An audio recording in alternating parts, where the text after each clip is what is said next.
എനിക്കൊരു mild moderate കേൾവിക്കുറവേ ഉള്ളൂ.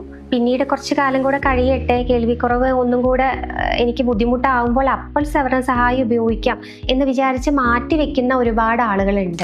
അപ്പോൾ ഇത്തരത്തിലുള്ള തീരുമാനം ചിലപ്പോൾ നമ്മുടെ കേൾവിയെ വളരെ ദോഷകരമായിട്ട് ബാധിക്കും. ഒരുപാട് നാള് നമ്മളൊരു കേൾവി സഹായി ഉപയോഗിക്കാതെ അല്ലെങ്കിൽ അതിന് വേണ്ട ട്രീറ്റ്മെന്റ് എടുക്കാതെ വിട്ട് കളഞ്ഞാൽ അത് നമ്മുടെ തലച്ചോറിനെ ബാധിക്കാൻ തുടങ്ങും. നമുക്ക് ശബ്ദങ്ങൾ കേട്ടാലും അത് എന്താണെന്ന് മനസ്സിലാക്കാനുള്ള കഴിവ് നഷ്ടപ്പെടും. സ്പീച്ച് ഡിസ്ക്രിമിനേഷൻ എന്നാണ് നമ്മൾ ഇതിന് പറയുക. അപ്പോൾ ആ സ്പീച്ച് ഡിസ്ക്രിമിനേഷൻ, സംസാരം മനസ്സിലാക്കാനുള്ള കഴിവ് കുറഞ്ഞു കഴിഞ്ഞാൽ നമുക്ക് ശ്രവണ സഹായി പിന്നീട് ഉപയോഗിക്കുമ്പോൾ അതിന് വേണ്ടത്ര മെച്ചം ഇല്ലാതെ വരാം. അപ്പോൾ കേൾവിക്കുറവുണ്ട്, നിങ്ങൾക്കൊരു പരിധിയുടെ മുകളിൽ, നമുക്കൊരു മോഡറേറ്റ് ഹിയറിംഗ് ലോസ് ഒക്കെ ആയി ഒരു 30-40% മുകളിൽ കേൾവിക്കുറവ് ഉണ്ടെങ്കിൽ അത് തീർച്ചയായിട്ടും തുടക്കത്തിൽ തന്നെ ഒരു ശ്രവണ സഹായി ഉപയോഗിച്ച് അതിനെ ആ ഒരു ലെവലിൽ തന്നെ സ്റ്റെബിലൈസ് ചെയ്ത് പോകുന്നതാണ് നല്ലത്.